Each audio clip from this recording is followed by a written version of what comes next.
পার্বত্য চট্টগ্রাম শান্তি চুক্তির ২৮ বছর পূর্তি আজ।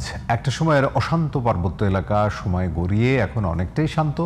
৩ পার্বত্য জেলায় রয়েছে বাঙালি এবং অধিবাসীদের সহাবস্থান, কিন্তু শান্তি চুক্তির পূর্ণাঙ্গ বাস্তবায়ন হয়নি এমন অভিযোগ তুলেছে আদিবাসীরা। অবাস্তবায়িত ধারাগুলো দ্রুত পূর্ণাঙ্গ বাস্তবায়নের দাবি জানিয়েছেন তারা। রাঙামাটি প্রতিনিধি মিল্টন বাহাদুর এবং খাগড়াছড়ির প্রতিনিধি হলা প্রসাই মারমার তথ্য এবং ছবিতে আরো বিস্তারিত জানাচ্ছেন জামান আশরাফ।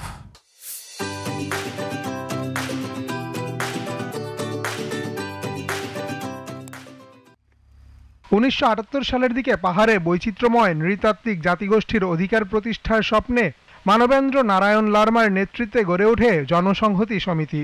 এরপর থেকে সংগঠনটি জড়িয়ে পড়ে সশস্ত্র আন্দোলনে। তাদের অভিযোগ ছিল জাতিগত দাঙ্গা, নিপীড়ন, নির্যাতন সহ পাহাড়ের মানুষকে পোহাতে হয় বিভীষিকাময় জীবনযাপন।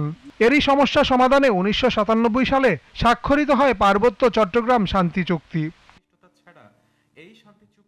এরপর পার্বত্য এলাকায় আসে শান্তির আবহ। তবে এখনো আদিবাসী বাঙালিদের মধ্যে চুক্তি বাস্তবায়ন নিয়ে রয়েছে নানা অভিযোগ। পাহাড়ি বাঙালি সকল জাত, হিন্দু, বৌদ্ধ, খ্রিস্টান, মুসলমান সহ আমরা এই পার্বত্য অঞ্চলে শান্তিতে বসবাস করতে চাই। শান্তি চুক্তির আরো বাকি অনেকগুলো ধারা রয়েছে, সেগুলো পূর্ণাঙ্গ সবগুলো বাস্তবায়ন হয়ে গেলে পার্বত্য এলাকা অত্যন্ত সমৃদ্ধশালী একটি এলাকায় পরিণত হবে বলে আমার বিশ্বাস। জনসংহতি সমিতির দাবি, চুক্তির ৭২টি ধারার মধ্যে ৩৮টির কিছুটা আংশিক, কিছুটা পূর্ণাঙ্গ বাস্তবায়ন হয়েছে। বাকি ধারাগুলো এখনো অবাস্তবায়িত। এই পার্বত্যগ্রাম চুক্তি পূর্ণ বাস্তবায়ন না হলে আমাদের এই যে ২০ দফা চুক্তি বা ভারত প্রত্যাগত শরণার্থী এবং আভ্যন্তরীণ উদ্বাস্তুদের পুনর্বাসন কখনোই সম্ভব নয়। এই অঞ্চলের জনগোষ্ঠীকে পুনর্মূল্যায়ন করা দরকার বলে জানান পার্বত্য জেলা পরিষদের এই সদস্য।